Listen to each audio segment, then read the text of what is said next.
जब हम देश की नेशनल इनकम कैलकुलेट करते हैं तो क्या हम उसमें स्मगलिंग या फिर इलीगल एक्टिविटीज़ को इंक्लूड करेंगे। आइए जानते हैं ऐसी 6 चीज़ें जो कि नेशनल इनकम में इंक्लूड होती हैं या फिर नहीं होती। सबसे पहली बात, शेयर्स एंड डिबेंचर्स का सेल परचेज। जब आप किसी कंपनी के शेयर्स या फिर डिबेंचर्स खरीदते हो या बेचते हो तो कंपनी आपको किसी तरह की कोई सर्विस उसी समय देने का वादा नहीं करती। इसीलिए शेयर्स डिबेंचर्स का सेल परचेज नेशनल इनकम में इंक्लूड नहीं होता, it is just a paper claim. दूसरी बात, इन्हीं शेयर्स एंड डिबेंचर्स पे मिलने वाला इंटरेस्ट या फिर डिविडेंड नेशनल इनकम में इंक्लूड किया जाता है। जो ब्रोकर या कमीशन एजेंट आपको शेयर्स या डिबेंचर खरीदने में या बेचने में आपसे कमीशन चार्ज करता है वो भी नेशनल इनकम में इंक्लूड की जाती है। दूसरा कंपोनेंट आता है gift, charity, lottery, donation etcetera. These are all called transfers income. तो ये ट्रांसफर इनकम जो होती हैं ये भी नेशनल इनकम में इंक्लूड नहीं होती, क्योंकि ये यूनिलेटरल ट्रांसफर्स होते हैं।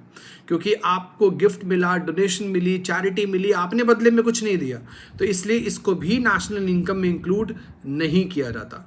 तीसरा कंपोनेंट आता है mineral wealth of the nation.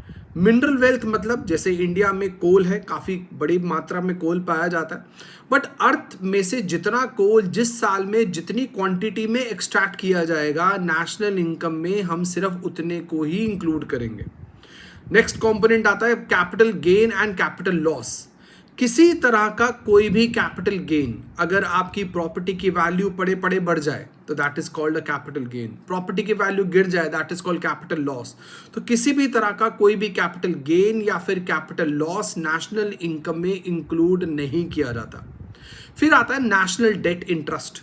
National debt interest का मतलब होता है जब सरकार लोगों से लोन लेती है अपने कंजम्पशन एक्सपेंडिचर्स को मीट करने के लिए, क्योंकि जो लोन है ये प्रोडक्टिव काम के लिए नहीं बल्कि कंजम्पशन पर्पस के लिए लिया जा रहा है, उस पर जो आपको सरकार इंटरेस्ट पे करती है वो भी नेशनल इनकम में इंक्लूड नहीं होता। और लास्ट और सबसे इंटरेस्टिंग है स्मगलिंग और इलीगल एक्टिविटीज।